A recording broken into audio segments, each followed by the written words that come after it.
Salut, alors c'est Sifel. Alors tout d'abord, comme vous l'avez vu en début de vidéo, j'ai une super belle intro. Donc je voulais remercier mon ami NeoFox qui me l'a faite. C'est super sympa à lui et ça donne vachement bien. Ça claque complètement.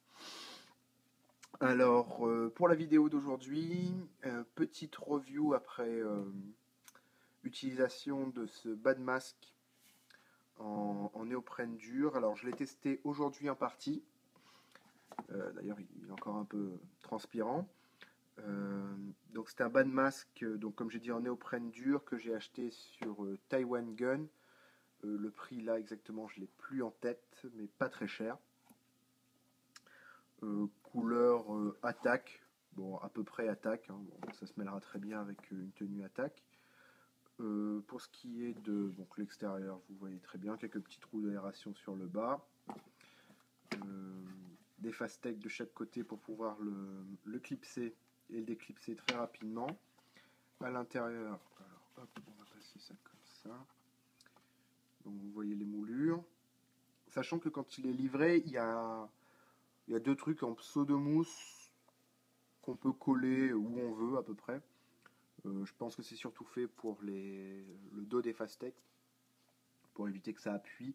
C'est vrai que ça arrive juste sur l'oreille, ça appuie un peu sur l'oreille, mais sans plus de soucis, franchement. Ça gêne pas particulièrement, on s'y habitue bien. Je les ai pas mis parce que ça écarte encore ça écarte le masque et ça fait vraiment très large, je trouve. Euh, donc l'arrière, c'est tout simplement une petite bande tenue avec deux élastiques. Petit défaut, souci, désolé, trop de mémoire. Le nylon, il est pas couleur attaque, il est en espèce de camo un peu plus foncé. Ils auraient pu mettre s'ils n'avaient pas du camo adapté, ils auraient pu mettre de l'olive, quoi, ou du tan à la limite. Ce serait beaucoup plus joli que ce marron vraiment trop foncé. Donc pour ce qui est du bilan de la partie faite avec, franchement, je suis content de l'achat. Très peu de, on respire bien dedans. Il n'est pas très chaud. Petit peu de buée qui remonte comme tout bas de masque, mais pas beaucoup. Donc super investissement. Un petit peu de souci quand on le place à Calais. J'ai un masque, les GX1000 que NeoFox a présenté très récemment.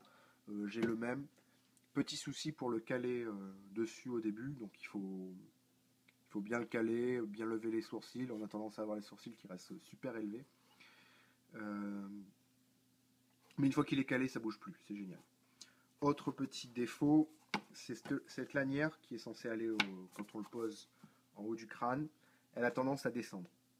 Donc elle a tendance à glisser sur la tête. Donc il faut soit serrer comme un malade pour pas que ça tombe. Alors moi j'ai l'habitude de jouer avec une casquette à l'envers, donc la visière permet de bloquer parfaitement le truc et ça bouge pas.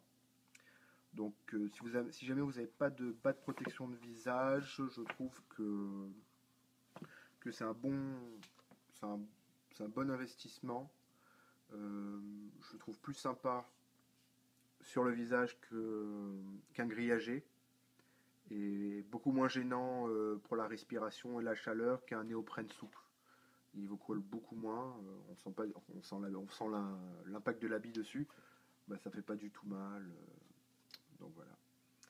Donc je vais vous dire à la prochaine où je présenterai sûrement le P90 que j'ai testé aujourd'hui aussi. Et d'ici là, ben, faites gaffe aux billes.